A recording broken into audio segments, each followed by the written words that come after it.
I'm Mayor David Black. Papillion continues to grow and offers much to its residents so they can live, work, and play. For more about Papillion, here's City Happenings. Thanks, Mayor Black. The city breaks ground for a new public works facility. December 2009, we had 24.6 inches of snow. That was the most since 1948, except about 25 inches in 1961. That same month, we had a 24-hour period with 7.2 inches of snow, and the temperatures got down to -6. So why do I talk about that? We had back-to-back blizzards, and we canceled Christmas on the public works staff and a lot of other people. I was fairly new at that point, and so I was listening in on the radios to learn a little bit about snow operations, and so I got to hear about how equipment failures are occurring in situations like that. But I also got to hear about the great attitudes of our people during that operation in the middle of the night in the bitter cold. And I also got to see one of our mechanics laying on the sidewalk, on the driveway outside the building, trying to fix one of those pieces of equipment that was having a normal failure in that kind of weather. And he was doing that just so our residents could have clean streets. And he did it with a great attitude. So you wonder why Papillion's a special place.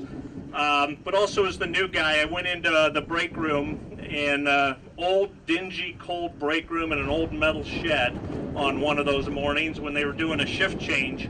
And I asked if anybody had any questions, and somebody asked one. I think they probably were asking maybe a little smart aleck, but it was a great question. They just said, when are we going to get a new facility?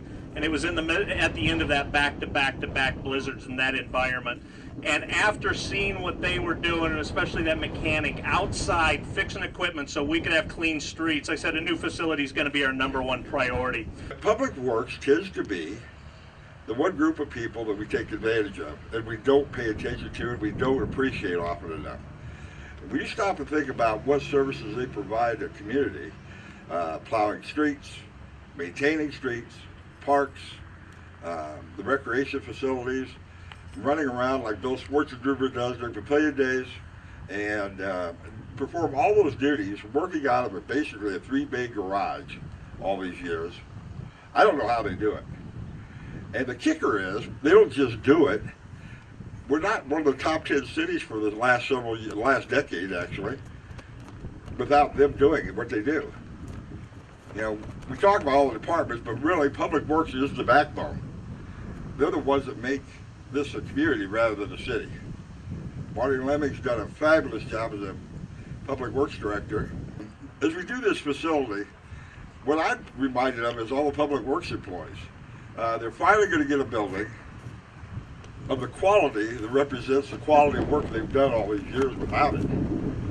We have people I saw here today like Mike Grieve, who, when I was police chief, was in charge of our fleet of cars, and still is, and you couldn't find a better guy to work with. One thing about everybody that works there is they're personable, they're helpful, and they will do anything for anybody. And you can find them day and night doing things, and they never expect thanks. And quite honestly, all these years I've never heard any Public Works employee complain about their working conditions, and they should have been, because it's horrendous. And so hopefully we'll now have a place that is indicative of the quality of work they do, and I hope you enjoy it for many more years. Let's get it built, because I like to see it built before I'm gone. From the mayor's vision and city administration, I just want to thank you all for making this possible, and I know the men and women of the Public Works Department truly appreciate this, so thank you.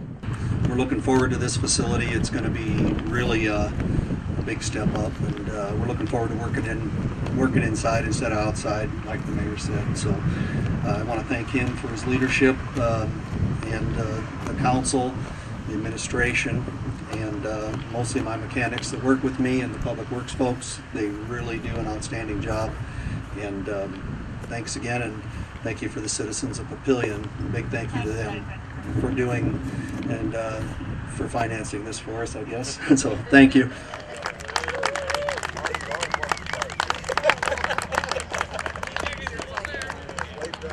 The Twilight Bike Criterium hit city streets for the 8th year in a row. Well, I'm not sure what's harder, racing in it or putting it on. I raced in the first one, and it was great fun, but I've had fun putting it on ever since with all of our great partners with the city and with all of our sponsors. 8 years, we think we know what we're doing, but it's a little different every year. We've got some new events this year, and everybody seems to really enjoy it. It's highly regarded as the premier criterium in Nebraska. This year we were asked to be the state championship, which was new for us, and our sponsors have been very supportive and they keep coming back. So we must be doing something right. They love it. They love the course. They love that the city puts it on, and we do such a great job, in their words, of setting up a safe course, providing all the amenities, having lots of safety features. We put bales in the right places. We keep the traffic off the course. We have EMTs on site. Hopefully we don't need them. We don't usually do. And we have just a great atmosphere. It's really a fun time to bring your kids down. We have a bounce house for them to play on. We have a professional race announcer playing music and talking about the tactics that are at play in the race. So it's a fun atmosphere. It's not just fun to come and race if you're a racer. It's really fun to come and watch and enjoy the racing and enjoy the atmosphere. The city's police hosts an annual summer police academy for kids. The youngsters find out what really goes into police work. There's reality, then there's TV, as everybody knows. Now, don't get me wrong, some of the things you see on TV are real. They just shorten the time frame. You watch an hour show and they investigate entire crime, process evidence, match fingerprints, and they get the guy arrested. Well, that's probably a several-month investigation, and that's what we really want to bring with our presenters, is the reality is we can get a lot of evidence, but it doesn't always mean we find the person that did the crime. And it may take months to do that, not 60 minutes with commercials. So I think it's important that kids do see the reality, and this is Papillion, Nebraska. It's not LA, it's not New York, it's not Chicago, which a lot of the things you see on TV are the little bigger cities. And I think it gives them a little maybe feeling of security that, well, we really don't have all those really bad crimes here in our town, so this really is a safe city to live in.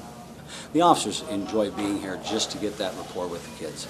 I think in our jobs, whether you're a school resource officer or a dare instructor, you need that rapport. You need to build some kind of relationship with these kids when they're in the schools, so that if you need information, you need somebody to tell you the truth about something, they're comfortable with doing that. They're comfortable giving you information or telling you the truth versus being afraid to talk to us at all, which is how it's been historically over the last 30 or 40 years. We were the fear factor. Kids were afraid to talk to us about anything. And now we have that rapport, and that's important for law enforcement, that we have a rapport where the kids are comfortable talking to us or telling us their problems, because we're in a great position to help kids that have problems. And I think that's most important for us, is we want them to know, you have a situation or problem you're not comfortable with, please feel free to talk to us. That's what's happening around Papillion. There are lots of ways to stay up to date with what's happening. You can find us on Facebook, follow the City of Papillion on Twitter, or even watch our YouTube channel. And of course, information about all of our departments and programs is available on our website. For more about Papillion, go to www.papillion.org or just call the Mayor's Hotline at 402-827-1111. Thanks for watching.